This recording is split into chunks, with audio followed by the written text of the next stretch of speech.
श्री अकाल टीवी 84 देख रहे सारे दर्शकों का स्वागत है। मैं हरप्रीत कौर ते बुलेटिन की शुरुआत करते हैं हेडलाइंस के नाल। बीबी परमजीत कौर खालड़ा लई टकसालियां नूं छड्डनी चाहीदी है खडूर साहिब तो सीट। पंजाब एकता पार्टी के मुखी सुखपाल खैरा नूं अकाली दल टकसाली तो उम्मीद कि टकसालियां नूं हुण भी पंजाब डेमोक्रेटिक फ्रंट का हिस्सा जाना चाहिए है बण। मैं भी चौकीदार नूं लैके रवनीत बिट्टू का भाजपा ते हमला कहा असली चौकीदार उही जो रात नूं जाग के लोकां दी करे राखी ना कि हज़ारां करोड़ां दे कपले करन वालियां दी राखी करे। श्री हरमंदर साहिब होए नतमस्तक। दिल्ली सिख गुरुद्वारा प्रबंधक कमेटी चढ़ावे दे 21 रुपए का हिसाब ऑनलाइन करेगी। मनजिंदर सिंह सिरसा का दावा। कमेटी के नवे चुने प्रधान मनजिंदर सिंह सिरसा होए श्री दरबार साहिब नतमस्तक। केस रंगण ते भी मंगी माफी।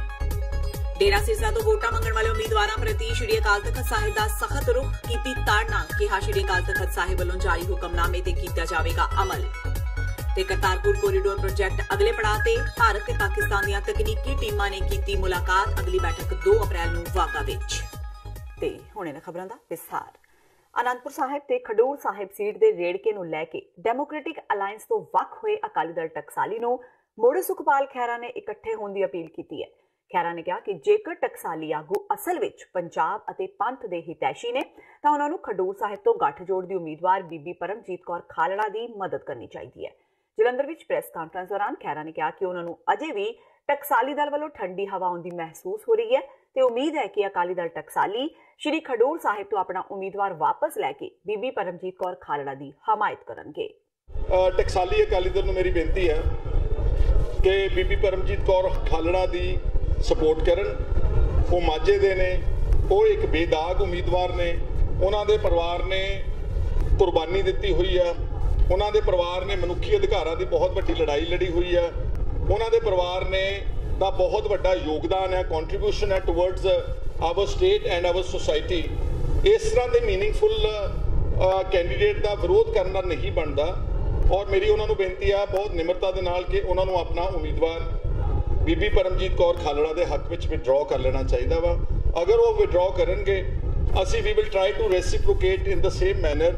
We will try to show as much grace as possible because असी टकसाली अकाली दल के नाल नाता नहीं तोड़िया सीगा। वो आपे ही आए, गलबात के दौरान ही उन्होंने वीर दविंदर सिंह को ऐलान करता। गलबात के दौरान ही उन्होंने जिहड़ा खडूर साहब तो उम्मीदवार ऐलान करता। सो इस करके असी नहीं किया। असी ओपोजिशन की कंप्लीट यूनिटी के वोटर ही हाँ। असी चाहते हैं कि पंजाब दे विच कांग्रेस ते अकाली दल नूं एक प्रॉपर विकल्प, एक प्रॉपर बदल, एक इस तरह का बदल जिहदे च लोकां च कॉन्फिडेंस पैदा होवे, सारियां पार्टियां एक थां दे उत्ते इकट्ठियां होण। असी इस तरह का बदल जिहड़ा है पेश करन दे विच इंटरस्टिड हाँ। ते टकसालियां नूं मैं बेनती करूँगा कि वो एक अच्छा फराकदिली दिखा के ते साडी खडूर साहब दे विच सपोर्ट करन ताकि असी उन्हां दी गल नूं रेसिप्रोकेट कर सकीए। कांग्रेसी आगू रवनीत सिंह बिट्टू की अगवाई विच लुधियाना तो वड्डी तादाद विच कांग्रेसी वर्कर अज श्री हरमंदर साहिब नतमस्तक होने लई एक काफले के रूप में रवाना हुए। पत्रकारां नाल गलबात दौरान रवनीत बिट्टू ने कहा कि देश के असली चौकीदार उही ने जो रातां नूं लोकां दी राखी करते हैं। उन्होंने कहा कि भाजपा का जो चौकीदार है वह हज़ारां करोड़ के कपले करन वालियां दी राखी करता है। रवनीत बिट्टू ने कहा कि चोण मुहिम की शुरुआत करन तो पहला ਉਹ श्री हरमंदर साहिब ते राम तीरथ मंदिर चले ने जिथों ਉਹ आशीर्वाद प्राप्त करके ही अपनी चोण मुहिम का आगाज करनगे। रवनीत बिट्टू ने जम के भाजपा अते अकाली दल ते निशाने भी विन्ने। उन्होंने कहा कि टीवी चैनलों में अक्सर ये खबरां आउंदियां ने कि हज़ारां करोड़ के कपले करने वाले विजय माल्या वापस परत रहे ने, पर असलियत विच भाजपा ही नहीं चाहती कि वो देश विच वापस परतन। कोई भी शुभ काम करना वो गुरु महाराज का भगवान का वोट आसरा लैके शुरू करना। तो इस करके जिहड़ा वर्कर आ, क्योंकि हर वर्कर आ जिहड़ा वो गुरु का वोट आसरा लैके चलता है। तो खास तौर पर माता चिंतपूर्णी जी के सारिਆਂ ने आशीर्वाद लिया। तो अज दरबार साहब खास तौर पर मत्था टेकन चले हाँ, दुर्गियाना मंदिर मत्था टेकन चले हाँ, साडे खास तौर पर शहीदा गुरुद्वारे मत्था टेकन चले हाँ, तो राम तीरथ अज अमृतसर का जिहड़ा वर्कर आ सारा उत्थे मत्था टेकन जा रहा। तो पार्टी दे लई खास तौर ते पंजाब की चढ़दी कला लई जिहड़ियां उत्थे जाके हर रजोइयां, हर बेनतियां, हर अरदासां जिहड़ा अज करके आवांगे। तो ये बहुत बड़े बड़े मुद्दे आ जिहड़ी कीमत आ वो किसी चीज़ की मिल नहीं सकी। व्यापार बिल्कुल खत्म हो गया, किसानी बिल्कुल खत्म हो गई, 2 ਕਰੋੜ ਨੌਕਰੀਆਂ ਦੀ ਗੱਲ ਕੀਤੀ, ਉਹ ਕਿਤੇ ਮਿਲੀ ਨਹੀਂ। ਬਲੈਕ ਮਨੀ ਗੱਲ ਕੀਤੀ, ਉਹ ਸਾਰੇ ਮੋਦੀ ਨੇ, ਉਹ ਸਾਰੇ ਚੱਕ ਕੇ ਬਾਹਰ ਚਲੇ ਗਏ, ਸਾਰਾ ਕੁਝ ਲੁੱਟ ਕੇ। ਅੱਜ ਤੁਹਾਨੂੰ ਪਤਾ ਰੋਜ਼ ਇੱਕ ਟੀਵੀ 'ਚ ਖਬਰ ਸੁਣ ਲੈਂਦੇ ਆ ਵੀ ਅੱਜ ਮਾਲੀਆ ਦਾ ਕੇਸ ਹੋ ਗਿਆ, ਅੱਜ ਮੋਦੀ ਤੇ ਕੇਸ ਹੋ ਗਿਆ, ਅਰੈਸਟ ਕਰਨ ਲੱਗੇ ਉਹਨਾਂ ਨੂੰ, ਪਰ ਕੋਈ ਨਾ ਹਜੇ ਤੱਕ ਦੇਸ਼ ਦੇ ਵਿੱਚ ਆਇਆ, ਨਾ ਕੋਈ ਅਰੈਸਟ ਹੋਇਆ। ਇਹ ਡਰਾਮੇ ਆ ਜਿਹੜੇ ਬੜੇ ਬੜੇ ਚੈਨਲਾਂ ਤੇ ਉਹ ਜ਼ਰੂਰ ਉਹ ਚਲਾਈ ਜਾਂਦੇ ਆ ਵੀ ਅੱਜ ਕਿੰਗਫਿਸ਼ਰ ਵਾਲੇ ਦੀ ਜੀ ਗ੍ਰਿਫਤਾਰੀ ਹੋ ਜਾਣੀ ਆ, ਦੂਜੇ ਦਿਨ ਆ ਜਾਂਦੀ ਹੈ ਨਹੀਂ ਜੀ ਬੇਲ ਲੈ ਲਈ ਉਹਨੇ ਦੂਜੇ ਕੋਰਟ 'ਚ। ਅੱਜ ਨੀਰਾ ਮੋਦੀ ਦੀ ਹੋ ਗਈ ਜੀ, ਉਹ ਉਦੋਂ ਬੜੇ ਕੋਰਟ 'ਚ ਜਾ ਕੇ ਬੇਲ ਲੈ ਲੈਂਦਾ। ਇਹ ਖੇਡਾਂ ਹੈ ਜਿਹੜੀਆਂ ਉਹਨਾਂ ਨੂੰ ਬਾਹਰ ਛੱਡ ਕੇ ਭੇਜਤਾ ਤੇ ਉਹ ਉੱਥੇ ਐਸ਼ਾਂ ਕਰਦੇ ਆ। ਲੈ ਕੇ ਆਵਾਂਗੇ ਉਹਨਾਂ ਨੂੰ ਫੜ ਕੇ। ਦਿੱਲੀ ਸਿੱਖ ਗੁਰਦੁਆਰਾ ਮੈਨੇਜਮੈਂਟ ਕਮੇਟੀ ਦੇ ਨਵੇਂ ਚੁਣੇ ਪ੍ਰਧਾਨ ਮਨਜਿੰਦਰ ਸਿੰਘ ਸਿਰਸਾ ਨੇ ਵੀ ਅੱਜ ਸ਼੍ਰੀ ਹਰਮੰਦਰ ਸਾਹਿਬ ਵਿਖੇ ਮੱਥਾ ਟੇਕਿਆ। ਬੀਤੇ ਦਿਨੀ ਦਿੱਲੀ ਸਿੱਖ ਗੁਰਦੁਆਰਾ ਪ੍ਰਬੰਧਕ ਕਮੇਟੀ ਦੇ ਨਵੇਂ ਅਹੁਦੇਦਾਰਾਂ ਦੀ ਚੋਣ ਹੋਈ ਸੀ, ਜਿਸ ਵਿੱਚ ਪ੍ਰਧਾਨ ਮਨਜਿੰਦਰ ਸਿੰਘ ਸਿਰਸਾ ਤੇ ਹੋਰ ਅਹੁਦੇਦਾਰ ਚੁਣੇ ਗਏ। ਮਨਜਿੰਦਰ ਸਿੰਘ ਸਿਰਸਾ ਦੀ ਅਗਵਾਈ ਹੇਠ ਚੁਣੇ ਹੋਏ ਅਹੁਦੇਦਾਰ ਸੱਚਖੰਡ ਸ਼੍ਰੀ ਹਰਮੰਦਰ ਸਾਹਿਬ ਵਿਖੇ ਨਤਮਸਤਕ ਹੋਣ ਪਹੁੰਚੇ। ਪੱਤਰਕਾਰਾਂ ਨਾਲ ਗੱਲਬਾਤ ਦੌਰਾਨ ਉਨ੍ਹਾਂ ਕਿਹਾ ਕਿ ਦਿੱਲੀ ਸਿੱਖ ਗੁਰਦੁਆਰਾ ਪ੍ਰਬੰਧਕ ਕਮੇਟੀ ਸੰਗਤ ਵੱਲੋਂ ਚੜਾਏ ਗਏ 1-1 ਰੁਪਏ ਦਾ ਹਿਸਾਬ ਆਨਲਾਈਨ ਕਰੇਗੀ।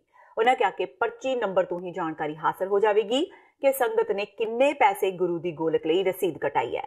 ਮਨਜਿੰਦਰ ਸਿੰਘ ਸਿਰਸਾ ਨੇ ਕਿਹਾ ਕਿ ਕੇਸ ਰੰਗਣ ਦੀ ਉਨ੍ਹਾਂ ਪਾਸੋਂ ਅਵਗਿਆ ਹੋਈ ਸੀ ਤੇ ਪਿਛਲੇ ਦਿਨੀ ਬੰਗਲਾ ਸਾਹਿਬ ਵਿਖੇ 5 ਪਿਆਰਿਆਂ ਅੱਗੇ ਪੇਸ਼ ਹੋ ਕੇ ਉਨ੍ਹਾਂ ਤਨਖਾਹ ਵੀ ਲਗਵਾਈ ਸੀ, ਜੋ ਉਨ੍ਹਾਂ ਨੇ ਪੂਰੀ ਕੀਤੀ ਹੈ। ਅਸੀਂ ਧੰਨਵਾਦ ਕਰਦੇ ਹਾਂ ਆਪਣੀ ਸਾਰੀ ਲੀਡਰਸ਼ਿਪ ਦਾ, ਦਿੱਲੀ ਦੇ ਵੋਟਰਾਂ ਦਾ, ਦਿੱਲੀ ਦੇ ਸਾਡੇ ਸ਼ੁਭਚਿੰਤਕਾਂ ਦਾ, ਜਿਨ੍ਹਾਂ ਨੇ ਸਾਨੂੰ ਇਹ ਬਹੁਤ ਵੱਡਾ ਮਾਣ ਬਖਸ਼ਿਆ ਹੈ। ਔਰ ਅਸੀਂ ਤੁਹਾਡੇ ਮੀਡੀਆ ਦੇ ਰਾਹੀਂ, ਤੁਹਾਡੇ ਟੀਵੀ ਚੈਨਲ ਰਾਹੀਂ ਦੇਸ਼ ਦੀ, ਦੁਨੀਆ ਦੀ ਸਾਰੀ ਸੰਗਤ ਨੂੰ ਵਿਸ਼ਵਾਸ ਦਿਵਾਉਣਾ ਚਾਹੁੰਦੇ ਹਾਂ। ਜਿਵੇਂ ਹੁਣ ਤੱਕ ਸਾਡੇ ਤੇ ਪਿਛਲੇ 6 ਸਾਲਾਂ ਤੇ ਸੰਗਤ ਨੇ ਵਿਸ਼ਵਾਸ ਕੀਤਾ ਔਰ ਅਸੀਂ ਇਹਨਾਂ ਮਹਾਨ ਕਾਰਜਾਂ ਨੂੰ ਕਰਨ 'ਚ ਕਾਮਯਾਬ ਹੋਏ ਹਾਂ।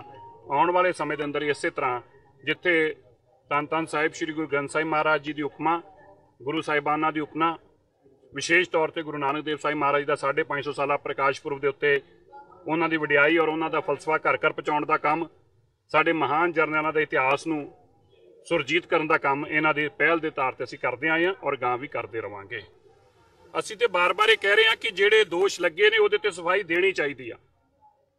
ਮੈਂ ਬਿਲਕੁਲ ਇਹ ਮੰਨਦਾ ਹਾਂ ਦਿੱਲੀ ਸਿੱਖ ਗੁਰਦੁਆਰਾ ਮੈਨੇਜਮੈਂਟ ਕਮੇਟੀ ਦੀ ਸਾਖ ਨੂੰ ਬਹੁਤ ਵੱਡਾ ਝਟਕਾ ਲੱਗਾ ਹੈ। ਜਿਸ ਤਰ੍ਹਾਂ ਦੇ ਭ੍ਰਿਸ਼ਟਾਚਾਰ ਦੇ ਇਲਜ਼ਾਮ ਲੱਗੇ, ਜਿਹਦੇ ਚੱਲਦੇ ਦਿੱਲੀ ਕਮੇਟੀ ਦੇ ਅੰਦਰ ਸਿੱਖਾਂ ਦਾ ਬਹੁਤ ਵੱਡਾ, ਸਿੱਖਾਂ ਦਾ ਵਿਸ਼ਵਾਸ ਬਹੁਤ ਵੱਡੇ ਨੂੰ ਠੇਸ ਪਹੁੰਚੀ, ਸਿੱਖਾਂ ਦੇ ਵਿਸ਼ਵਾਸ ਨੂੰ।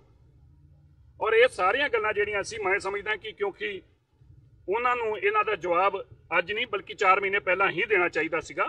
ਔਰ ਅਸੀਂ ਉਮੀਦ ਕਰਦੇ ਹਾਂ ਨਵੀਂ ਕਮੇਟੀ ਵੀ ਤੁਹਾਨੂੰ ਵਿਸ਼ਵਾਸ ਦਿਵਾਉਂਦੀ ਆ ਕਿ ਅਸੀਂ ਜੋ ਦੁੱਧ ਦਾ ਦੁੱਧ ਆ, ਪਾਣੀ ਦਾ ਪਾਣੀ ਕਰਾਂਗੇ। ਜਿਹੜੇ ਤੱਥ ਸਾਹਮਣੇ ਆਉਣਗੇ ਉਹਨਾਂ ਨੂੰ ਜਗ ਜ਼ਾਹਿਰ ਕਰਾਂਗੇ, ਕਿਸੇ ਨੂੰ ਛੁਪਾਉਣ ਦੀ ਕੋਸ਼ਿਸ਼ ਨਹੀਂ ਕੀਤੀ ਜਾਊਗੀ। ਡੇਰੇ ਤੋਂ ਵੋਟਾਂ ਮੰਗਣ ਵਾਲੇ ਉਮੀਦਵਾਰਾਂ ਪ੍ਰਤੀ ਸ਼੍ਰੀ ਅਕਾਲ ਤਖਤ ਸਾਹਿਬ ਸਖਤ ਰੁਖ ਅਪਣਾਵੇਗਾ। ਇਹ ਪ੍ਰਗਟਾਵਾ ਜਥੇਦਾਰ ਗਿਆਨੀ ਹਰਪ੍ਰੀਤ ਸਿੰਘ ਨੇ ਕੀਤਾ। ਤਖਤ ਸ਼੍ਰੀ ਦਮਦਮਾ ਸਾਹਿਬ ਵਿਖੇ ਪੱਤਰਕਾਰਾਂ ਨਾਲ ਗੱਲਬਾਤ ਕਰਦਿਆਂ ਜਥੇਦਾਰ ਗਿਆਨੀ ਹਰਪ੍ਰੀਤ ਸਿੰਘ ਨੇ ਕਿਹਾ ਕਿ ਡੇਰਾ ਹਮਾਇਤ ਨੂੰ ਲੈ ਕੇ ਸ਼੍ਰੀ ਅਕਾਲ ਤਖਤ ਸਾਹਿਬ ਵੱਲੋਂ ਬਾਕਾਇਦਾ ਹੁਕਮਨਾਮਾ ਜਾਰੀ ਹੈ, ਜਿਸ ਤੇ ਸਖਤੀ ਨਾਲ ਪਹਿਰਾ ਦਿੱਤਾ ਜਾਵੇਗਾ। ਉਹਨਾਂ ਕਿਹਾ ਕਿ ਜੋ ਵੀ ਕੋਈ ਉਮੀਦਵਾਰ ਡੇਰੇ ਤੋਂ ਵੋਟ ਮੰਗਣ ਜਾਏਗਾ, ਭਾਵੇਂ ਉਹ ਕਿਸੇ ਵੀ ਪਾਰਟੀ ਦਾ ਹੋਵੇ, ਉਸ ਵਿਰੁੱਧ ਸਖਤ ਕਾਰਵਾਈ ਕੀਤੀ ਜਾਵੇਗੀ। ਹਾਲਾਂਕਿ ਉਹਨਾਂ ਖਡੂਰ ਸਾਹਿਬ ਵਿੱਚ ਅਕਾਲੀ ਉਮੀਦਵਾਰ ਦੀ ਰੈਲੀ ਵਿੱਚ ਵਰਤਾਈ ਗਈ ਸ਼ਰਾਬ ਦੇ ਮਾਮਲੇ ਵਿੱਚ ਅੰਜਾਮਤਾ ਪ੍ਰਗਟ ਕੀਤੀ। ਦੱਸ ਦਈਏ ਕਿ ਇਸ ਤੋਂ ਪਹਿਲਾਂ ਸ਼੍ਰੋਮਣੀ ਗੁਰਦੁਆਰਾ ਪ੍ਰਬੰਧਕ ਕਮੇਟੀ ਵੱਲੋਂ ਵੀ ਸਿਆਸੀ ਪਾਰਟੀਆਂ ਨੂੰ ਡੇਰਿਆਂ ਤੋਂ ਵੋਟਾਂ ਮੰਗਣ ਤੋਂ ਵਰਜਿਆ ਗਿਆ ਹੈ। ਸ੍ਰੀ ਅਕਾਲ ਤਖਤ ਸਾਹਿਬ ਵੱਲੋਂ ਜਿਹੜਾ ਸਖਤ ਰੋਕੀ ਰਹੂਗਾ, ਕੋਈ ਡੇਰੇ ਤੋਂ ਜਿਹੜੀਆਂ ਵੋਟਾਂ ਮੰਗਣੀਆਂ ਜਾਂ ਡੇਰੇ ਜਾਣਾ ਜਿਹੜਾ ਹੈਗਾ, ਕਿਉਂਕਿ ਹੁਕਮਨਾਮਾ ਹੋਇਆ ਔਰ ਉਸ ਹੁਕਮਨਾਮੇ ਦੇ ਉੱਤੇ ਜਿਹੜਾ ਹੈ ਅਕਾਲ ਤਖਤ ਸਾਹਿਬ ਵੱਲੋਂ ਪਹਿਰੇਦਾਰੀ ਕੀਤੀ ਜਾਏ। ਕੋਈ ਜਾਵੇ। ਭਾਰਤੀ ਚੋਣ ਕਮਿਸ਼ਨ ਵੱਲੋਂ ਲਾਂਚ ਕੀਤਾ ਗਿਆ ਸੀ ਵਿਜਿਲ ਐਪ ਚੋਣ ਜ਼ਾਬਤੇ ਦੀ ਉਲੰਘਣਾ ਨੂੰ ਰੋਕਣ ਵਿੱਚ ਬਹੁਤ ਕਾਰਗਰ ਸਾਬਿਤ ਹੋਵੇਗਾ ਤੇ ਇਸ ਉੱਪਰ ਆਮ ਲੋਕਾਂ ਵੱਲੋਂ ਜ਼ਾਬਤੇ ਦੀ ਉਲੰਘਣਾ ਦੀਆਂ ਸ਼ਿਕਾਇਤਾਂ ਆਉਣੀਆਂ ਸ਼ੁਰੂ ਵੀ ਹੋ ਗਈਆਂ ਨੇ। ਇਹ ਦਾਅਵਾ ਕੀਤਾ ਹੈ ਪੰਜਾਬ ਦੇ ਮੁੱਖ ਚੋਣ ਅਧਿਕਾਰੀ ਡਾਕਟਰ ਐਸ ਕਰੁਣਾ ਰਾਜੂ ਨੇ। ਇਸ ਐਪ ਬਾਰੇ ਜਾਣਕਾਰੀ ਦਿੰਦਿਆਂ ਡਾਕਟਰ ਰਾਜੂ ਨੇ ਕਿਹਾ ਕਿ ਪੰਜਾਬ ਵਿੱਚ ਇਸ ਦਾ ਪਹਿਲੀ ਵਾਰ ਇਸਤੇਮਾਲ ਕੀਤਾ ਜਾ ਰਿਹਾ ਹੈ। ਇਸ ਤੋਂ ਪਹਿਲਾਂ ਇਸ ਨੂੰ 5 ਰਾਜਾਂ ਦੀਆਂ ਚੋਣਾਂ ਦੌਰਾਨ ਇਸਤੇਮਾਲ ਕੀਤਾ ਗਿਆ ਸੀ, ਜਿਸ ਦੇ ਨਤੀਜੇ ਕਾਫੀ ਚੰਗੇ ਰਹੇ। ਇਸ ਨੂੰ ਦੇਖਦਿਆਂ ਹੀ ਕਮਿਸ਼ਨ ਨੇ ਇਸ ਨੂੰ ਲੋਕ ਸਭਾ ਚੋਣਾਂ ਵਿੱਚ ਹੋਰ ਰਾਜਾਂ ਵਿੱਚ ਇਸਤੇਮਾਲ ਕਰਨ ਦਾ ਫੈਸਲਾ ਲਿਆ ਹੈ। ਉਹਨਾਂ ਦੱਸਿਆ ਕਿ ਲੋਕ ਸਭਾ ਚੋਣਾਂ ਦੌਰਾਨ ਜੇ ਕਿਸੇ ਦੀ ਵੀ ਕੋਈ ਚੋਣ ਜ਼ਾਬਤੇ ਦੀ ਉਲੰਘਣਾ ਨੂੰ ਲੈ ਕੇ ਸ਼ਿਕਾਇਤ ਹੈ ਤਾਂ ਉਹ ਹੁਣ ਇਸ ਐਪ ਰਾਹੀਂ ਸਿੱਧਾ ਚੋਣ ਕਮਿਸ਼ਨ ਨੂੰ ਭੇਜ ਸਕੇਗਾ ਤੇ ਵੱਡੀ ਗੱਲ ਇਹ ਹੈ ਕਿ ਸਿਰਫ 100 ਮਿੰਟਾਂ ਵਿੱਚ ਉਸ ਤੇ ਕਾਰਵਾਈ ਵੀ ਕਰ ਦਿੱਤੀ ਜਾਵੇਗੀ। ਭਾਰਤ ਚੋਣ ਕਮਿਸ਼ਨ ਵੱਲੋਂ ਤਿਆਰ ਕੀਤੀ ਗਈ ਐਪ ਹੈ। ਇਸ ਨੂੰ ਐਂਡਰਾਇਡ ਫੋਨ ਜਾਂ ਤੁਹਾਡੇ ਕੋਲ ਆਈਫੋਨ कोई भी फोन तुहाडे कोल इस ते डाउनलोड कर सकते हो।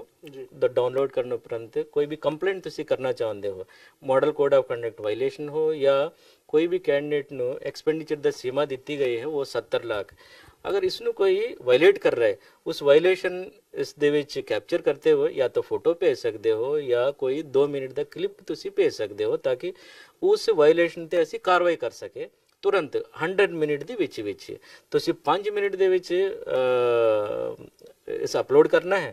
ਬਾਅਦ ਚ ਫਿਰ 15 ਮਿੰਟ ਦੇ ਵਿੱਚ ਟੀਮ ਪਹੁੰਚੇਗਾ ਵਹਾਂ ਉੱਤੇ ਸਾਡਾ FST ਔਰ ਉਸ ਤੋਂ ਬਾਅਦ 30 ਮਿੰਟ ਦਾ ਉੱਥੇ ਜਾਂਚ ਪੜਤਾਲ ਹੋਊਗਾ।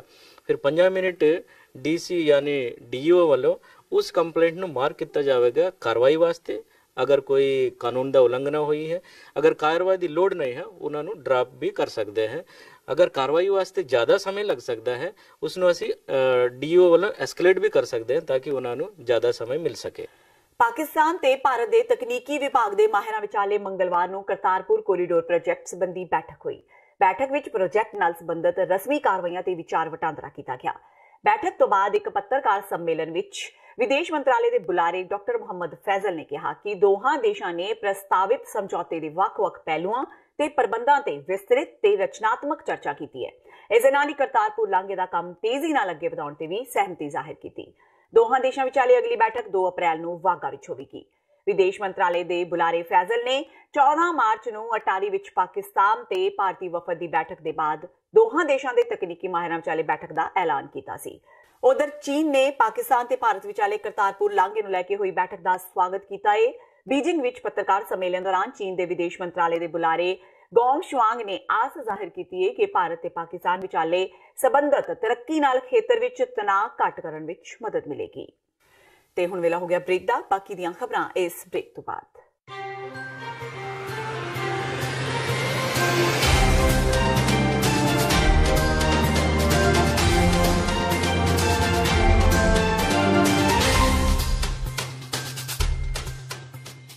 ਕੀ ਤੁਸੀਂ ਆਪਣੇ ਟੈਕਸਸ ਨੂੰ ਲੈ ਕੇ ਚਿੰਤਤ ਹੋ? ਤੁਸੀਂ ਆਪਣੀ ਕਮਾਈ ਲਈ ਮਿਹਨਤ ਕਰਦੇ ਹੋ, ਭਾਵੇਂ ਤੁਸੀਂ ਨੌਕਰੀ ਵਿੱਚ ਹੋਵੋ ਜਾਂ ਆਪਣਾ ਬਿਜ਼ਨਸ ਚਲਾਉਂਦੇ ਹੋ। ਜਦੋਂ ਟੈਕਸ ਭਰਨ ਦਾ ਸਮਾਂ ਆਉਂਦਾ ਤਾਂ ਤੁਹਾਨੂੰ ਇੱਕ ਭਰੋਸੇਯੋਗ ਟੈਕਸ ਅਕਾਊਂਟੈਂਟ ਦੀ ਲੋੜ ਹੈ ਜੋ ਟੈਕਸ ਬੈਲੈਂਸ ਦਾ ਤੁਹਾਡੇ ਪੱਖ ਵਿੱਚ ਜਾਣਾ ਯਕੀਨੀ ਬਣਾਵੇ। ਸਿਆਟਲ ਦੀ ਜਾਣੀ ਪਹਿਚਾਣੀ company accurate accountants and taxes ਤੁਹਾਡੀ ਸੇਵਾ ਵਿੱਚ ਹਾਜ਼ਰ ਹੈ। ਅਸੀਂ ਹਰ ਤਰ੍ਹਾਂ ਦੇ ਟੈਕਸ ਭਰਨ ਵਿੱਚ ਤੁਹਾਡੀ ਮਦਦ ਕਰਾਂਗੇ। ਟੈਕਸ ਸੰਬੰਧੀ ਕਿਸੇ ਵੀ ਤਰ੍ਹਾਂ ਦੇ ਸਵਾਲ ਲਈ ਅੱਜ ਹੀ ਸਾਡੇ ਤੱਕ ਪਹੁੰਚ ਕਰੋ। Accurate accountants and Texas.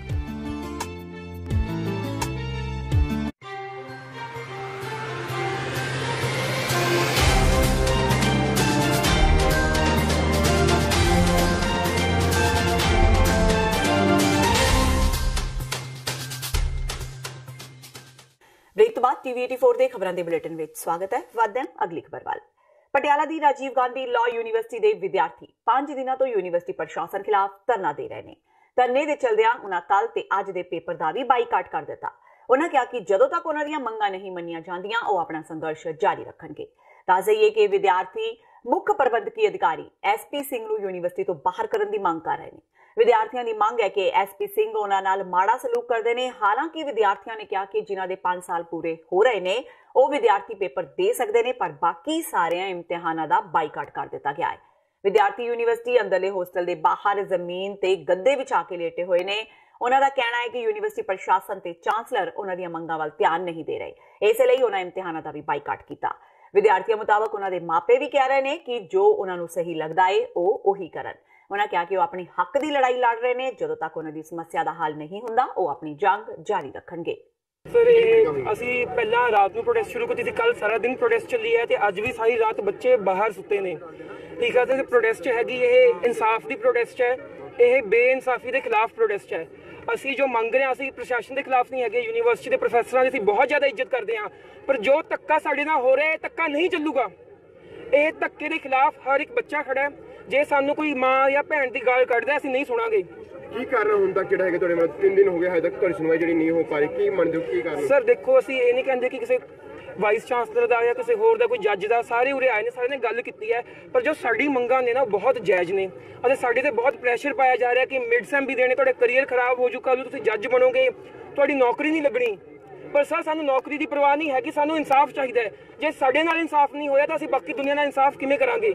ਅਸੀਂ ਕੱਲ੍ਹ ਨੂੰ ਜੱਜ ਬਣਨਾ ਹੈ, ਹਾਈ ਕੋਰਟ ਦੇ, ਸੁਪਰੀਮ ਕੋਰਟ ਦੇ ਜੱਜ ਬਣਨਾ ਹੈ। ਅਸੀਂ ਜੇ ਆਪ ਅਸੀਂ ਬੇਇਨਸਾਫੀ ਸਮਾਂਗੇ ਤਾਂ ਪੂਰੀ ਦੁਨੀਆ ਨੂੰ ਇਨਸਾਫ ਕਿਵੇਂ ਦੇਵਾਂਗੇ? ਹੁਣ ਕੀ ਅਗਲਾ ਤੁਹਾਡਾ ਸਟੈਪ ਰਹੇਗਾ ਕਿ ਸਰ ਅਗਲਾ ਸਟੈਪ ਸਾਡੀ ਕੋਈ ਯੂਨੀਅਨ ਨਹੀਂ ਹੈ ਕਿ ਨਾ ਸਾਡੇ ਕੋਈ ਲੀਡਰ ਹੈ। ਸਾਰੀ ਕਾਮਨ ਕੰਸੈਂਸਸ ਨਾਲ ਬਣ ਰਿਹਾ, ਸੀਨੀਅਰ ਸਾਨੂੰ ਗਾਈਡ ਕਰਦੇ ਨੇ ਤੇ ਹੋਰ ਵੀ ਸਾਡੇ ਜੂਨੀਅਰਸ ਨੇ ਬਾਕੀ ਸਾਰੇ ਇਕੱਠੇ ਹੋ ਕੇ ਕਰਦੇ। ਸਾਡੇ ਕੋਈ ਲੀਡਰ ਨਹੀਂ ਹੈਗਾ। We have no representation from anyone. All the batches they are collectively here ਅਤੇ ਸਾਰੇ ਇਕੱਠੇ ਹੋ ਕੇ ਇਹੀ ਗੱਲ ਕਹਿੰਦੇ ਨੇ ਕਿ ਤਾਨਾਸ਼ਾਹੀ ਨਹੀਂ ਚੱਲੂਗੀ। ਲੋਕ ਇਨਸਾਫ ਪਾਰਟੀ ਦੇ ਮੁਖੀ ਤੇ ਵਿਧਾਇਕ ਸਿਮਰਜੀਤ ਸਿੰਘ ਬੈਂਸ ਨੇ ਲੁਧਿਆਣਾ ਦੀ ਡੀਐਮਸੀ ਪੁਲਿਸ ਚੌਕੀ ਵਿੱਚ ਤਾਇਨਾਤ ਇੱਕ ਮੁਲਾਜ਼ਮ ਨੂੰ ਅੱਜ 5000 ਰੁਪਏ ਦੀ ਰਿਸ਼ਵਤ ਲੈਂਦਿਆਂ ਫੇਸਬੁੱਕ ਤੇ ਲਾਈਵ ਦਿਖਾਇਆ। ਵੀਡੀਓ ਵਿੱਚ ਸਾਫ਼ ਨਜ਼ਰ ਆ ਰਿਹਾ ਹੈ ਕਿ ਪੁਲਿਸ ਮੁਲਾਜ਼ਮ ਵੱਲੋਂ ਇਹ ਰਿਸ਼ਵਤ ਇੱਕ ਨੌਜਵਾਨ ਨੂੰ ਉਸਦੇ ਚੋਰੀ ਹੋਏ ਮੋਟਰਸਾਈਕਲ ਨੂੰ ਬਰਾਮਦ ਕਰਨ ਉਪਰੰਤ ਉਸ ਨੂੰ ਵਾਪਸ ਕਰਨ ਤੇ ਲਈ ਜਾ ਰਹੀ ਹੈ। ਦੱਸ ਦਈਏ ਕਿ ਇਸ ਤੋਂ ਪਹਿਲਾਂ ਵਿਧਾਇਕ ਬੈਂਸ ਵੱਲੋਂ ਆਪਣੇ ਇੱਕ ਦੋਸਤ ਨੂੰ ਫੇਸਬੁੱਕ ਪੇਜ ਤੇ ਲਾਈਵ ਕਰਕੇ ਚਿੱਟਾ ਲੈਣ ਲਈ ਭੇਜਿਆ ਗਿਆ ਸੀ ਤੇ ਇਸ ਦੀ ਸ਼ਿਕਾਇਤ ਵੀ ਪੁਲਿਸ ਕਮਿਸ਼ਨਰ ਨੂੰ ਉਹ ਆਪ ਹੀ ਦੇ ਕੇ ਆਏ ਸਨ। ਉਹ ਤਾਂ ਪਤਾ ਜੀ, ਹਾਂਜੀ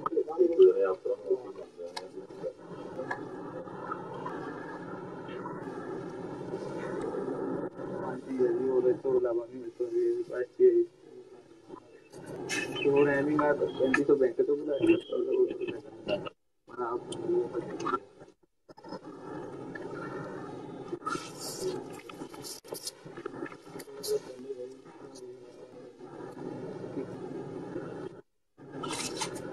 ਲਾਵਾ ਪੁੱਤ ਹੱਥਾਂ ਨੂੰ ਪੁੱਕ ਚੰਗੀ ਤਰ੍ਹਾਂ ਹੈ ਜੇਬ ਚ ਪਾ ਲੈ ਸਾਹਿਬ ਨੇ।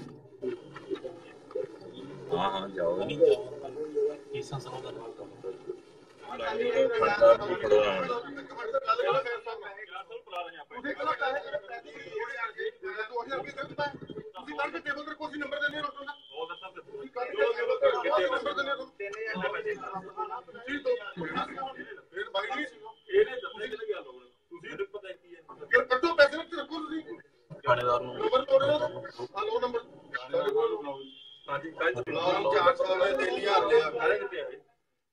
ਜਸਵੰਤ ਸਿੰਘ ਨੂੰ ਇਹਨਾਂ ਨੇ ਪੈਸੇ ਦੇਤੇ ਆ ਕੇ।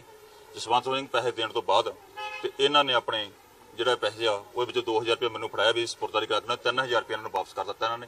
ਇਹਨਾਂ ਨੂੰ ਪਤਾ ਕਿੰਨੇ ਲੱਗਦੇ ਕਿੰਨੇ ਨਹੀਂ ਲੱਗਦੇ ਇਹਦੇ ਵਿੱਚ। ਇਹ ਕਿਉਂਕਿ ਜਸਵੰਤ ਸਿੰਘ ਪਰਚੇ ਦਾ ਆਈਓ ਆ ਤੇ ਪਰਚੇ ਦੇ ਪਿਛਲੇ ਮੇਰੇ ਕੋਲ ਲੈ ਗਿਆ ਸੀਗਾ। ਨਹੀਂ ਪੈਸੇ ਕਾਹਦੇ ਮੰਗੇ ਗਏ ਸੀ? ਇਹਨਾਂ ਨੇ ਸਪੁਰਦਾਰੀ ਵਾਸਤੇ ਕਹਿੰਦਾ ਮੈਨੂੰ ਕੋਈ ਜਾਣਦਾ ਨਹੀਂਗਾ ਵੀ ਮੈਂ ਸਪੁਰਦਾਰੀ ਕਰਾ ਰਿਹਾ। ਨਹੀਂ ਰਿਸ਼ਵਤ ਦੇ 2000 ਰੁਪਏ ਨਹੀਂ ਰਿਸ਼ਵਤ ਨਹੀਂ। ਤੇ ਫਿਰ ਕਿਸ ਕੰਮ ਲਈ ਮੰਗਿਆ? ਉਹ ਜਸਵੰਤ ਸਿੰਘ ਆਈਓ ਪਰਚੇ ਉਹਨੂੰ ਪਤਾ ਕਾਹਦੇ ਵਾਸਤੇ ਲੈਣੇ ਆ।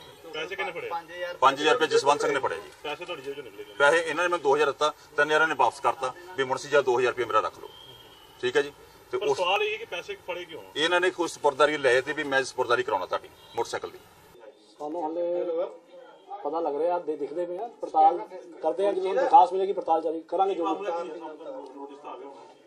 ਨੋਟਿਸ ਆਈ ਹੈ ਦੱਸ ਰਿਹਾ ਕਿ ਜਿਸ ਤਰ੍ਹਾਂ ਦੱਸਿਆ ਕਿ ਬਲਕਿ ਸਾਡੇ ਕੋਲ ਬਲਕਿ ਪੈਸੇ ਦੀ ਮੰਗ ਕੀਤੀ ਗਈ ਹੈ। ਉਸ ਹਿਸਾਬ ਨਾਲ ਜੋ ਵੀ ਬੰਦੇ ਆਏ ਆ ਸਪੁਰਦਗੀ ਸੀਗੀ ਉਹਨਾਂ ਦੀ ਮੋਟਰਸਾਈਕਲ ਦੀ, ਉਸ ਹਿਸਾਬ ਨਾਲ ਉਹਨਾਂ ਦੇ ਪੈਸੇ ਮੰਗ ਕੀਤੀ ਗਈ ਆ। ਦੇਖ ਰਹੇ ਆ ਦਰਖਾਸਤ ਦਿਓ ਕਾਰਵਾਈ ਕਰਾਂਗੇ। ਸਰ ਤੁਸੀਂ ਮੰਨਦੇ ਹੋ ਕਾਨੂੰਨਾਂ ਦਾ ਅਧਿਕਾਰ ਹੈਗਾ ਕਿਸੇ ਮੁਲਾਜ਼ਮ ਨੂੰ ਪੈਸੇ ਮੰਗਣ? ਇਸ ਬਾਰੇ ਅਸੀਂ ਬਾਅਦ ਜਦੋਂ ਗੱਲ ਕਰਾਂਗੇ, ਜੋ ਆਪਾਂ ਪੜਤਾਲ ਕਰਾਂਗੇ ਉਸ ਤੋਂ ਬਾਅਦ ਫਿਰ ਤੁਹਾਨੂੰ ਡਿਸਕਸ ਜੋ ਵੀ। ਪੰਜਾਬ ਪੁਲਿਸ ਨੇ ਬਾਦਲ ਪਰਿਵਾਰ ਦੇ ਕਰੀਬੀ ਦਿਆਲ ਸਿੰਘ ਕੋਲਿਆਂਵਾਲੀ ਤੇ ਫਿਰ ਸ਼ਿਕੰਜਾ ਕੱਸ ਦਿੱਤਾ ਹੈ। ਕੋਲਿਆਂਵਾਲੀ ਦੀ ਅਗਾਊਂ ਜ਼ਮਾਨਤ ਰੱਦ ਹੋਣ ਮਗਰੋਂ ਪੁਲਿਸ ਨੇ ਉਸ ਦੀ ਗ੍ਰਿਫਤਾਰੀ ਲਈ ਛਾਪੇ ਮਾਰਨੇ ਸ਼ੁਰੂ ਕਰ ਦਿੱਤੇ ਨੇ। ਕੋਲਿਆਂਵਾਲੀ ਪੂਰੇ ਪਰਿਵਾਰ ਸਣੇ ਰੂਪੋਸ਼ ਹੋ ਗਿਆ ਹੈ। ਕੋਲਿਆਂਵਾਲੀ ਆਮਦਨ ਤੋਂ ਜ਼ਿਆਦਾ ਜਾਇਦਾਦ ਬਣਾਉਣ ਸੰਬੰਧੀ ਮਾਮਲੇ ਵਿੱਚ ਜ਼ਮਾਨਤ ਤੇ ਆਇਆ ਹੋਇਆ ਸੀ। ਹੁਣ ਕੋਲਿਆਂਵਾਲੀ ਦੀ ਅਗਾਊਂ ਜ਼ਮਾਨਤ ਰੱਦ ਹੋ ਗਈ ਹੈ। ਵਿਜੀਲੈਂਸ ਵਿਭਾਗ ਵੱਲੋਂ ਵੱਖ-ਵੱਖ ਟੀਮਾਂ ਬਣਾ ਕੇ ਕੱਲ ਸ਼ਾਮ ਕੋਲਿਆਂਵਾਲੀ ਦੇ ਘਰ ਛਾਪਾ ਮਾਰਿਆ ਗਿਆ। ਵਿਜੀਲੈਂਸ ਵਿਭਾਗ ਦੇ ਅਧਿਕਾਰੀਆਂ ਨੇ ਦੱਸਿਆ ਕਿ ਕੋਲਿਆਂਵਾਲੀ ਨੂੰ ਹਿਰਾਸਤ ਵਿੱਚ ਲੈਣ ਲਈ ਟੀਮਾਂ ਬਣਾ ਕੇ ਉਸ ਦੇ ਨਜ਼ਦੀਕੀਆਂ ਦੇ ਘਰ ਵੀ ਛਾਪੇਮਾਰੀ ਕੀਤੀ ਜਾ ਰਹੀ ਹੈ। ਉਸ ਦੀ ਭਾਲ ਅਜੇ ਤੱਕ ਜਾਰੀ ਹੈ। ਉਹਨਾਂ ਦੀ ਟੀਮ ਵੱਲੋਂ ਕੋਲਿਆਂਵਾਲੀ ਤੇ ਉਸ ਦੇ ਭਰਾ ਦੇ ਘਰ ਵੀ ਰੇਡ ਕੀਤੀ ਗਈ। ਉਹਨਾਂ ਨੂੰ ਇੱਥੇ ਸਿਰਫ ਉਹਨਾਂ ਦੇ ਕਰਿੰਦੇ ਹੀ ਮਿਲੇ। ਜਸਟਿਸ ਮਹਿਤਾਬ ਸਿੰਘ ਗਿੱਲ ਕਮਿਸ਼ਨ ਦੀ ਸਿਫਾਰਿਸ਼ ਤੇ ਪੰਜਾਬ ਪੁਲਿਸ ਨੇ ਅਕਾਲੀ ਬੀਜੇਪੀ ਸਰਕਾਰ ਦੇ 10 ਸਾਲਾਂ ਦੇ ਕਾਰਜਕਾਲ ਦੌਰਾਨ ਦਰਜ ਹੋਏ 301 ਪਰਚੇ ਰੱਦ ਕਰਨ ਦੇ ਹੁਕਮ ਦਿੱਤੇ ਨੇ। ਅੱਜ ਕਮਿਸ਼ਨ ਨੇ ਆਪਣੀ 14ਵੀਂ ਅੰਤਰਿਮ ਰਿਪੋਰਟ ਮੁੱਖ ਮੰਤਰੀ ਕੈਪਟਨ ਅਮਰਿੰਦਰ ਸਿੰਘ ਨੂੰ ਸੌਂਪ ਦਿੱਤੀ ਹੈ। ਇਸ ਰਿਪੋਰਟ ਵਿੱਚ ਪੁਲਿਸ ਕੋਲ ਦਰਜ ਹੋਈਆਂ ਸ਼ਿਕਾਇਤਾਂ ਤੇ ਉਹਨਾਂ ਤੇ ਕੀਤੀ ਗਈ ਕਾਰਵਾਈ ਬਾਰੇ ਜ਼ਿਕਰ ਕੀਤਾ ਗਿਆ ਹੈ। ਦਰਅਸਲ ਇਲਜ਼ਾਮ ਲਗਾਇਆ ਗਿਆ ਸੀ ਕਿ ਪੁਲਿਸ ਕਮਿਸ਼ਨ ਦੀ ਸਿਫਾਰਿਸ਼ ਤੇ ਤੁਰੰਤ ਕਾਰਵਾਈ ਨਹੀਂ ਕਰ ਰਹੀ। ਰਿਪੋਰਟ ਵਿੱਚ ਇਹ ਕਿਹਾ ਗਿਆ ਹੈ ਕਿ ਕਮਿਸ਼ਨ ਵੱਲੋਂ 2507 ਸ਼ਿਕਾਇਤਾਂ ਲਈਆਂ ਗਈਆਂ। ਇਹਨਾਂ ਵਿੱਚੋਂ 382 ਸ਼ਿਕਾਇਤਾਂ ਝੂਠੀਆਂ ਨਿਕਲੀਆਂ ਤੇ ਬਾਕੀ ਡਿਸਮਿਸ ਕਰ ਦਿੱਤੀਆਂ ਗਈਆਂ। ਇਸ ਤੋਂ ਬਾਅਦ ਪੁਲਿਸ ਨੇ ਕਥਿਤ ਤੌਰ ਤੇ ਝੂਠੇ ਕੇਸ ਦਰਜ ਕਰਨ ਵਾਲੇ ਪੁਲਿਸ ਅਧਿਕਾਰੀਆਂ ਖਿਲਾਫ ਕਾਰਵਾਈ ਸ਼ੁਰੂ ਕਰ ਦਿੱਤੀ। ਕਮਿਸ਼ਨ ਨੇ ਦੱਸਿਆ ਕਿ ਪੁਲਿਸ ਨੇ 33 ਝੂਠੀਆਂ FIRs ਵਿੱਚ नागरिक शिकायतकर्तावां खिलाफ धारा 182 CRPC ਦੇ ਤਹਿਤ ਕਾਰਵਾਈ ਸ਼ੁਰੂ ਕਰ ਦਿੱਤੀ ਹੈ। ਇਹ ਧਾਰਾ ਤਹਿਤ ਪੁਲਿਸ ਝੂਠੇ ਮਾਮਲੇ ਦਰਜ ਕਰਨ ਵਾਲਿਆਂ ਨੂੰ ਕਾਬੂ ਕਰ ਸਕਦੀ ਹੈ। ਕਮਿਸ਼ਨ ਦੀ ਰਿਪੋਰਟ ਵਿੱਚ 29 ਕੇਸਾਂ ਦੇ ਪੀੜਤਾਂ ਨੂੰ ਮੁਆਵਜ਼ਾ ਦੇਣ ਦੀ ਵੀ ਸਿਫਾਰਿਸ਼ ਕੀਤੀ ਗਈ ਹੈ। ਜਲੰਧਰ ਦੇ ਰਾਮਾ ਮੰਡੀ ਵਿੱਚ ਰਹਿੰਦੇ ਪੰਜਾਬ ਪੁਲਿਸ ਦੇ ਇੱਕ ASI ਗੁਰਬਖਸ਼ ਸਿੰਘ ਨੇ ਆਪਣੀ ਪਤਨੀ ਦੀ ਗੋਲੀ ਮਾਰ ਕੇ ਹੱਤਿਆ ਕਰ ਖੁਦ ਵੀ ਖੁਦਕੁਸ਼ੀ ਕਰ ਲਈ। ਇਸ ਘਟਨਾ ਤੋਂ ਬਾਅਦ ਇਲਾਕੇ ਵਿੱਚ ਹੜਕੰਪ ਮਚ ਗਿਆ। ASI ਨੇ ਉਸ ਸਮੇਂ ਹਮਲਾ ਕੀਤਾ ਜਦੋਂ ਉਸ ਦੀ ਪਤਨੀ ਦੇਰ ਰਾਤ ਸੁੱਤੀ ਹੋਈ ਸੀ। ASI ਗੁਰਬਖਸ਼ ਸਿੰਘ ਤੇ ਪਤਨੀ ਵੰਦਨਾ ਭਾਰਦਵਾਜ ਦੀਆਂ ਲਾਸ਼ਾਂ ਘਰ ਵਿੱਚੋਂ ਹੀ ਬਰਾਮਦ ਕੀਤੀਆਂ ਗਈਆਂ ਨੇ। ਘਟਨਾ ਸਮੇਂ ASI ਦੀ ਮਾਂ, ਬੇਟਾ ਤੇ ਬੇਟੀ ਘਰ ਵਿੱਚ ਹੀ ਰਹਿ ਰਹੇ ਸਨ। ਹੱਤਿਆਕਾंड ਤੇ ਖੁਦਕੁਸ਼ੀ ਦੀ ਘਟਨਾ ਦੀ ਖਬਰ ਫੈਲਦਿਆਂ ਹੀ ਇਲਾਕੇ ਵਿੱਚ ਹੜਕੰਪ ਮਚ ਗਿਆ। ਦੱਸਿਆ ਜਾ ਰਿਹਾ ਹੈ ਕਿ ASI ਨੇ ਪਹਿਲਾਂ ਸੁੱਤੀ ਹੋਈ ਘਰਵਾਲੀ ਨੂੰ ਗੋਲੀ ਮਾਰੀ ਤੇ ਫਿਰ ਆਪਣੀ ਜੀਵਨ ਲੀਲਾ ਵੀ ਸਮਾਪਤ ਕਰ ਲਈ। ਪੁਲਿਸ ਮਾਮਲੇ ਦੀ ਜਾਂਚ ਕਰ ਰਹੀ ਹੈ ਤੇ ਹੁਣ ਤੱਕ ਹੱਤਿਆ ਤੇ ਆਤਮ ਹੱਤਿਆ ਦਾ ਕਾਰਨ ਸਾਫ਼ ਨਹੀਂ ਹੋ ਸਕਿਆ। 8 ਵਜੇ ਸਾਨੂੰ ਇੱਕ ਇੰਟੀਮੇਸ਼ਨ ਮਿਲੀ ਸੀ ਦਸ਼ਮੇਸ਼ ਨਗਰ ਪੈਂਦਾ ਜੀ ਆਪਣੇ ਦਕੋਆ ਚੌਂਕੀ ਪੁਲਿਸ ਸਟੇਸ਼ਨ ਰਾਮਾ ਮੰਡੀ। ਉੱਥੇ ਆਪਣੇ PAP ਦੇ ਮੁਲਾਜ਼ਮ ਸੀਗੇ ASI ਗੁਰਬਖਸ਼ ਸਿੰਘ। ਉਹਨਾਂ ਨੇ ਆਪਣੀ ਵਾਈਫ ਨੂੰ ਤੇ ਆਪਣੇ ਆਪ ਨੂੰ ਸ਼ੂਟ ਕਰਕੇ ਜਿਹੜਾ ਹੈਗਾ ਸੁਸਾਈਡ ਕਰ ਲਿਆ ਸੀਗਾ ਜੀ। ਉਹ ਮੌਕੇ ਤੇ ਆਏ ਨੇ ਜੀ। ਆਪਾਂ ਇਹ 75 ਬਟਾਲੀਅਨ 'ਚ ਪਤਾ ਲੱਗਿਆ ਜੀ ਪੋਸਟਡ ਸੀਗੇ ਤੇ ਇਹਨਾਂ ਨੇ ਆਪ ਸਵੇਰੇ 7:30 ਵਜੇ ਜਿਹੜਾ ਇੱਕ ਇਨਸੀਡੈਂਟ ਹੋਇਆ ਜੀ। ਤੇ ਬਾਕੀ ਹੁਣ ਫੈਮਿਲੀ ਨੂੰ ਆਪਾਂ ਗੱਲਬਾਤ ਕਰਕੇ ਜੋ ਕਾਰਵਾਈ ਆਪਾਂ ਉਹਦੀ ਅਮਲ 'ਚ ਲਿਆਵਾਂਗੇ। ਕੀ ਕਾਰਨ ਕੀ ਹੈ ਜੀ ਐਡੀ ਵੱਡੀ ਗੱਲ? ਪਤਾ ਨਹੀਂ, ਕੋਈ ਫੈਮਿਲੀ ਡਿਸਟਰਬੈਂਸਿਸ ਚੱਲ ਰਹੇ ਨੇ ਜੀ। ਥੋੜੀ ਫੈਮਿਲੀ ਹਾਲੇ ਸ਼ੌਕ 'ਚ ਹੈ ਜੀ, ਕੁਛ ਹਾਲੇ ਕਲੀਅਰ ਨਹੀਂ ਹੈ ਜੀ। ਉਹਨਾਂ ਨਾਲ ਫਿਰ ਥੋੜਾ ਹੁਣ ਗੱਲਬਾਤ ਕਰਾਂਗੇ, ਰਿਸ਼ਤੇਦਾਰ ਆ ਰਹੇ ਨੇ, ਫਿਰ ਜੋ ਅਸਲ ਰੀਜ਼ਨ ਹੈਗੀ ਸਾਹਮਣੇ ਆਊ। ਬਰਨਾਲਾ ਪੁਲਿਸ ਨੇ ਹਰਦੀਪ ਸਿੰਘ ਦੀਪਾ ਨਾਮ ਦੇ ਇੱਕ ਗੈਂਗਸਟਰ ਨੂੰ ਫੜਨ ਦਾ ਦਾਅਵਾ ਕੀਤਾ ਹੈ। ਪੁਲਿਸ ਨੇ ਉਸ ਕੋਲੋਂ 32 ਬੋਰ ਦੀ ਪਿਸਤੌਲ ਸਮੇਤ 6 ਕਾਰਤੂਸ ਤੇ ਇੱਕ 9mm ਪਿਸਤੌਲ ਸਮੇਤ 2 ਕਾਰਤੂਸ ਬਰਾਮਦ ਕੀਤੇ ਨੇ। ਪੁਲਿਸ ਅਧਿਕਾਰੀਆਂ ਨੇ ਪ੍ਰੈਸ ਕਾਨਫਰੰਸ ਵਿੱਚ ਦੱਸਿਆ ਕਿ ਹਰਦੀਪ ਸਿੰਘ ਦੀਪਾ C ਕੈਟਾਗਰੀ ਦਾ ਬਦਮਾਸ਼ ਸੀ। ਉਸ ਤੇ 19 ਦੇ ਕਰੀਬ ਲੁੱਟ ਖੋਹ ਤੇ ਕਤਲ ਦੇ ਅਪਰਾਧਿਕ ਮਾਮਲੇ ਦਰਜ ਨੇ। ਉਹਨਾਂ ਦੱਸਿਆ ਕਿ ਮਹਿਲ ਕਲਾਂ ਵਿੱਚ ਚੈਕਿੰਗ ਦੌਰਾਨ ਉਕਤ ਬਦਮਾਸ਼ ਕਾਬੂ ਕੀਤਾ ਗਿਆ। ਪੁਲਿਸ ਅਧਿਕਾਰੀਆਂ ਮੁਤਾਬਕ ਦੀਪਾ ਦੇ ਕੁਝ ਸਾਥੀ ਬਦਮਾਸ਼ ਪਹਿਲਾਂ ਹੀ ਜੇਲ੍ਹ ਵਿੱਚ ਬੰਦ ਨੇ। ਇਹ ਗੈਂਗਸਟਰ ਆਪਸੀ ਗੁੱਟਬਾਜ਼ੀ ਕਰਕੇ ਵਾਰਦਾਤਾਂ ਨੂੰ ਅੰਜਾਮ ਦੇਣ ਲਈ ਹਥਿਆਰਾਂ ਦਾ ਇਸਤੇਮਾਲ ਕਰਨਾ ਚਾਹੁੰਦੇ ਸਨ। ਫਿਲਹਾਲ ਮੁਲਜ਼ਮ ਦਾ ਰਿਮਾਂਡ ਹਾਸਲ ਕਰਕੇ ਉਸ ਕੋਲੋਂ ਪੁੱਛਗਿੱਛ ਕੀਤੀ ਜਾ ਰਹੀ ਹੈ। ਨਾਕੇ ਤੇ ਚੈਕਿੰਗ ਦੌਰਾਨ ਅਤੇ ਇਸ ਦੀ ਖੁਫੀਆ ਪੜਤਾਲ ਤੋਂ ਸਾਨੂੰ ਪਤਾ ਚੱਲਿਆ ਸੀ ਕਿ ਇਹ ਵਿਅਕਤੀ ਹਲੇ ਵੀ ਗੈਰ ਕਾਨੂੰਨੀ ਕੰਮਾਂ ਦੇ ਵਿੱਚ ਹਿੱਸਾ ਲੈ ਰਿਹਾ ਔਰ ਇਹਦੇ ਤੋਂ ਇੱਕ 9mm ਪਿਸਟਲ ਬਰਾਮਦ ਹੋਇਆ ਅਤੇ ਇੱਕ 32 ਬੋਰ ਦਾ ਪਿਸਟਲ ਬਰਾਮਦ ਹੋਇਆ। ਇਸ ਤੋਂ ਇਲਾਵਾ ਕੁਝ ਕਾਰਤੂਸ ਇਹਦੇ ਕੋਲੋਂ ਬਰਾਮਦ ਹੋਏ ਨੇ ਦੋਨੋਂ ਪਿਸਟਲਸ ਦੇ, ਤੇ ਉਹਦੇ ਸੰਬੰਧ ਦੇ ਵਿੱਚ ਅਸੀਂ ਤਫਤੀਸ਼ ਦੇ ਵਿੱਚ ਸਾਰੀ ਕੁਝ ਜਾਣਕਾਰੀ ਪ੍ਰਾਪਤ ਕਰ ਰਹੇ ਹਾਂ। 16 ਤਰੀਕ ਨੂੰ FIR ਦਰਜ ਕੀਤੀ ਗਈ ਸੀ ਮਹਿਲ ਕਲਾਂ ਥਾਣੇ ਦੇ ਵਿੱਚ ਔਰ ਇੰਸਪੈਕਟਰ ਰਾਹੁਲ ਕੌਸ਼ਲ ਜੀ ਤੇ ਉਹਨਾਂ ਦੀ ਟੀਮ ਨੇ ਇਹ ਇੱਕ ਬਹੁਤ ਵਧੀਆ ਇਲੈਕਸ਼ਨਾਂ ਦੇ MCC ਕੋਡ ਇਨਫੋਰਸ ਹੋਣ ਤੋਂ ਬਾਅਦ ਜਿਹੜੇ ਮਾੜੇ ਵਿਅਕਤੀਆਂ ਦੀ ਚੈਕਿੰਗ ਇਹ ਕਰ ਰਹੇ ਨੇ ਉਹਦੇ ਵਿੱਚ ਇਹਨਾਂ ਨੂੰ ਸਫਲਤਾ ਮਿਲੀ। ਅੰਮ੍ਰਿਤਸਰ ਦੇ ਸੁਲਤਾਨਵਿੰਡ ਰੋਡ ਤੇ ਫੇਸਬੁੱਕ ਨੂੰ ਲੈ ਕੇ 2 ਗਰੁੱਪ ਆਪਸ ਵਿੱਚ ਮਾਰਨ ਤੇ ਉਤਰ ਆਏ। ਦਰਅਸਲ ਹੋਇਆ ਇੰਜ ਕਿ ਅਜੀਤ ਨਗਰ ਦੇ ਇੱਕ ਮੁੰਡੇ ਨੇ ਫੇਸਬੁੱਕ ਤੇ ਲੜਕੀ ਦੇ ਨਾਮ ਤੇ ਜਾਲੀ ਅਕਾਊਂਟ ਖੋਲਿਆ ਤੇ ਕਈ ਮੁੰਡਿਆਂ ਦੀਆਂ ਫਰੈਂਡ ਰਿਕੁਐਸਟਾਂ ਐਕਸੈਪਟ ਵੀ ਕੀਤੀਆਂ। ਇਸ ਦੌਰਾਨ ਇੱਕ ਮੁੰਡੇ ਨੇ ਉਸ ਨੂੰ ਪਿਆਰ ਭਰੇ ਮੈਸੇਜ ਭੇਜਣੇ ਸ਼ੁਰੂ ਕਰ ਦਿੱਤੇ। ਸਾਹਮਣੇ ਤੋਂ ਵੀ ਰਿਸਪੌਂਸ ਮਿਲਣ ਤੇ ਗੱਲ ਕਾਫੀ ਅੱਗੇ ਵਧ ਗਈ। ਜਦੋਂ ਮੁੰਡੇ ਨੇ ਲੜਕੀ ਨੂੰ ਮਿਲਣ ਲਈ ਬੁਲਾਇਆ ਤਾਂ ਪਤਾ ਲੱਗਾ ਕਿ ਉਹ ਮੁੰਡਾ ਹੈ, ਜਿਸ ਤੋਂ ਬਾਅਦ ਦੋਵੇਂ ਗਰੁੱਪ ਹੱਥੋਂ ਪਾਈ ਹੋ ਗਏ। ਤੇ ਇਸ ਹੁਣ ਤੱਕ ਦੀਆਂ ਖਬਰਾਂ ਜਾਂਦੇ ਇੱਕ ਵਾਰ ਫੇਰ ਨਜ਼ਰ ਮਾਰਦੇ ਹਾਂ ਮੁੱਖ ਖਬਰਾਂ ਤੇ। ਬੀਬੀ ਪਰਮਜੀਤ ਕੌਰ ਖਾਲੜਾ ਲਈ ਟਕਸਾਲੀਆਂ ਨੂੰ ਛੱਡਣੀ ਚਾਹੀਦੀ ਹੈ ਖਡੂਰ ਸਾਹਿਬ ਤੋਂ ਸੀਟ। ਪੰਜਾਬ ਏਕਤਾ ਪਾਰਟੀ ਦੇ ਮੁਖੀ ਸੁਖਪਾਲ ਖਹਿਰਾ ਨੂੰ ਅਕਾਲੀ ਦਲ ਟਕਸਾਲੀ ਤੋਂ ਉਮੀਦ। ਕਿਹਾ ਟਕਸਾਲੀਆਂ ਨੂੰ ਹੁਣ ਵੀ ਪੰਜਾਬ ਡੈਮੋਕ੍ਰੈਟਿਕ ਫਰੰਟ ਦਾ ਹਿੱਸਾ ਜਾਣਾ ਚਾਹੀਦਾ ਹੈ ਬਣ। ਮੈਂ ਵੀ ਚੌਕੀਦਾਰ ਨੂੰ ਲੈ ਕੇ ਰਵਨੀਤ ਬਿੱਟੂ ਦਾ ਭਾਜਪਾ ਤੇ ਹਮਲਾ। ਕਿਹਾ ਅਸਲੀ ਚੌਕੀਦਾਰ ਉਹੀ ਜੋ ਰਾਤ ਨੂੰ ਜਾਗ ਕੇ ਲੋਕਾਂ ਦੀ ਕਰੇ ਰਾਖੀ, ਨਾ ਕਿ ਹਜ਼ਾਰਾਂ ਕਰੋੜਾਂ ਦੇ ਘਪਲੇ ਕਰਨ ਵਾਲਿਆਂ ਦੀ ਰਾਖੀ ਕਰੇ। ਸ਼੍ਰੀ ਹਰਮੰਦਰ ਸਾਹਿਬ ਹੋਏ ਨਤਮਸਤਕ।